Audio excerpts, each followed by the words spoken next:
السلام علیکم ګران شاګردانو لدوی چې رو جوړ بیاست راځو د نن سبق ته د نن سبق چې دی هغه کوکینګ وربز ان انګلیش هغه وربونه چې په پخلي کې په اشپزي کې استعمالیږي او د هغه سره سره جملې دا د نن سبق به انشاءالله ستاسو دپاره ډېر نوی ډېر به په زړه پورې او ډېر زیات ګټور وي راځئ راسره ووایاستئ The girl is pouring some tea into the cup.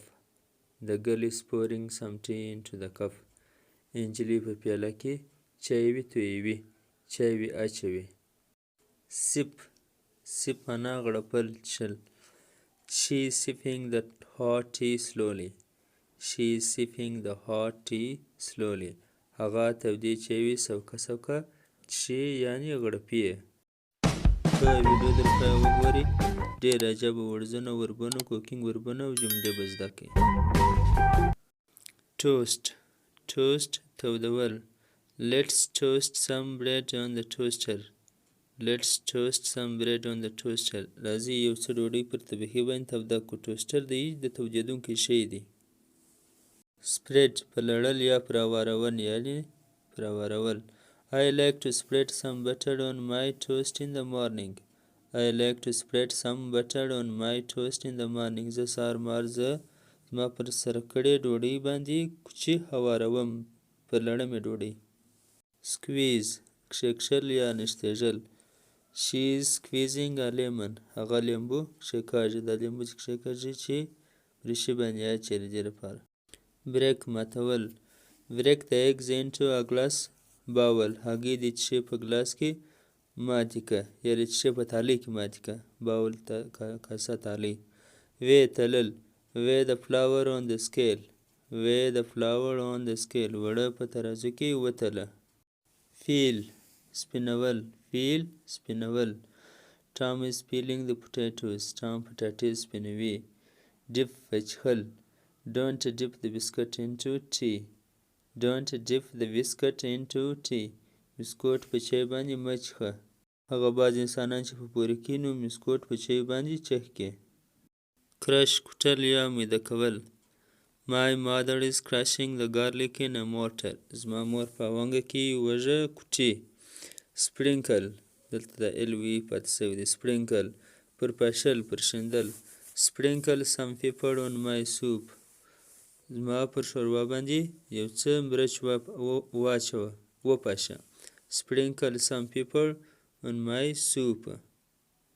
Freeze یخول First freeze the fruit then eat. اول میوه یخه کړه بیا یې وخوره Heat ګرمول Heat the oven before use. تنور د استعمال څخه مخکې ګرم که Roast سرکول Roast the meat for 10 minutes. غوښې 10 منټه سرې که ښې سرې سي یا د چرګ ماډل داسې ښې سرکول Sharpen تیره کول Sharpen the knife well. چاړه ښه تیره کړه Sift چونل The chef is sifting the flour through a sieve. اشپز وړه په رګبیل چوني Carve نری کول دا غوښې د نری کول Carve the meat غوښې نری کړه Simmer راایشېدل یا راهوټېدل Let the soup simmer well.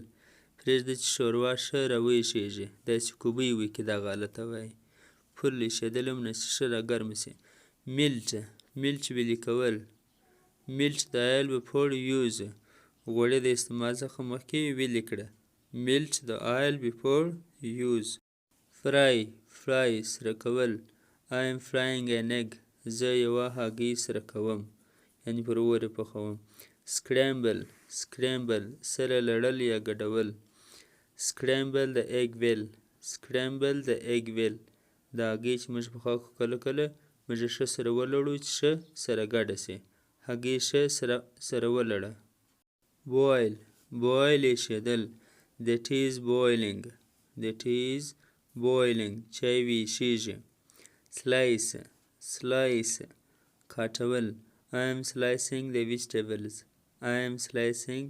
vegetables. زه سبزي کاټم دا سبزي چې انسان کښنې پرې کړي به دا ته وایي